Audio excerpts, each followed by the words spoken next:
Do y'all remember that film, Tremors, that scared the hell out of me as a kid? Well, today was the day I thought I was going to face my fears, but turns out I don't have to.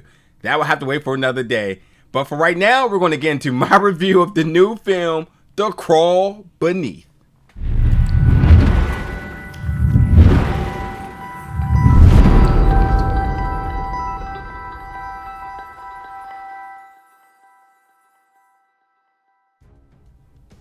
What's going on, everybody, and welcome back to the channel today for another review. And today we're going to be reviewing the film The Crawl Beneath, which is going to be releasing October 4th. Okay, the film Tremors used to scare the hell out of me as a kid, and I'm about to lay the table for you all here.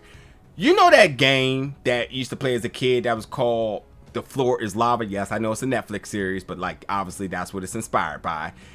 Instead, for me and my homies, it was like the floor wasn't lava, but the floor was absolutely tremors. Like, you land on that floor, they're coming out of the ground, and they're going to get you. I also had to go back and look at when Tremors was made, and then I had no clue that there had been 7 of these films made in total. I was like, where have I been? Like, anyway, I wasn't going to check them out.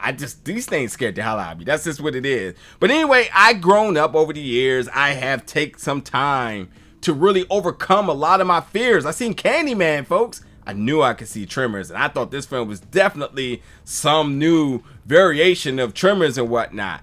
And well, yeah, I checked this film out, and it's not. It certainly is inspired by Tremors, but it's not actually Tremors. Where I will tell you about the differences. So I guess I gotta wait a little bit longer to face my fears of checking out the film Tremors and actually being able to see it through some adult eyes. But anyway, and by the way, like, trust me, I'm not reaching here, but like everything about this film absolutely gives you Tremor feelings. Like when you talk about the set location, the title, the little glimpse of what the little thing is in this film, you're like, oh yeah, well, certainly that's going to end up becoming the start of these big worms coming out of the ground. But no, they kind of go with a different route here. But also on that note, the tone is a lot different. Yeah, this is a horror. It's a little bit of a thriller and a little bit of a mystery, but it's also very satirical. There was definitely a lot of exaggeration in this film that I was just like, oh, okay, I don't think nobody's going to actually respond to this in a very dire situation that this character Danny is in. Listen, Danny is in a shop working on a car with his homie. Earthquake happens. He gets trapped inside of this garage. With that, he also gets trapped in there with this big crazy alien looking worm that is out here trying to kill anything it can get its little claws on. So half the movie is Danny trying to escape from out of this garage and also trying to stay alive and survive from this worm. And I thought that this went way longer than it needed to be. Like a garage. We're not talking about like a cellar or like buried under a pile of like wreckage or anything. Just a garage. And like there is some other circumstances that I'm not actually telling you about. But still, I just like, okay, well, I know we're not going to be in the entire film. And yes, you're in the garage the entire film. And then like, I just felt like Danny's responses to things were just kind of just lackluster to like the real big dire scenario that, bro, you can die here. And all he was worried about was like making sure his ex-girlfriend knew what was happening and for his ex-girlfriend to come save him. And we're not even going to talk about her in this film. We're just, in this review, we're just going to leave that alone. But I will say this though, in all seriousness, I thought the production wasn't bad.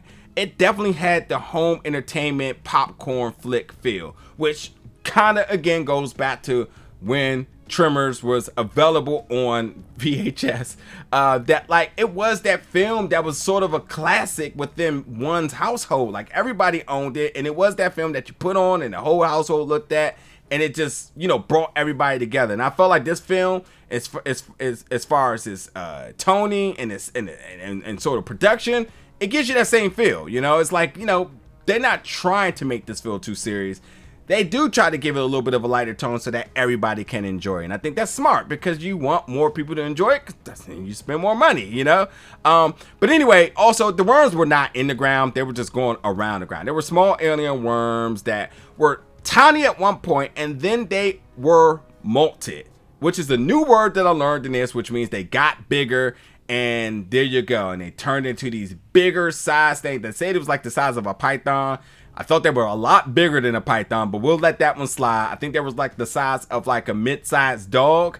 And yeah, they were going around and they would feed on anything that they could. Animals, people, whatever it was. And if you get bit, then yeah, it sort of becomes like a parasite, and then you start going through all sorts of different things like hallucinations and whatnot, which is what the character Danny kind of also goes through within this time in the garage. So he's hallucinating, but also he's also having like some ex-girlfriend issues. He's having some family issues. And then there's this worm that's still in the garage trying to get him, and he's trying to escape. So there's all of that and whatnot. Now, the CGI was definitely a little wonky.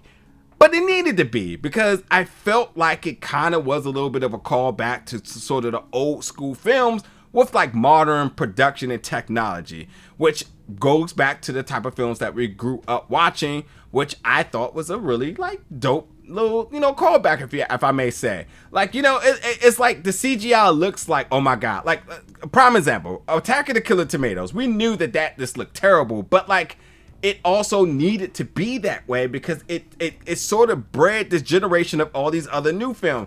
Sharknado, Lavalantula, all these other things. And I think like this film kind of fits inside that same sort of genre and whatnot. And it's a very lucrative genre. I mean, we got like 20 Sharknadoes, so hey, there you go. So I did like how they did that. Little callback to the classic. I love that.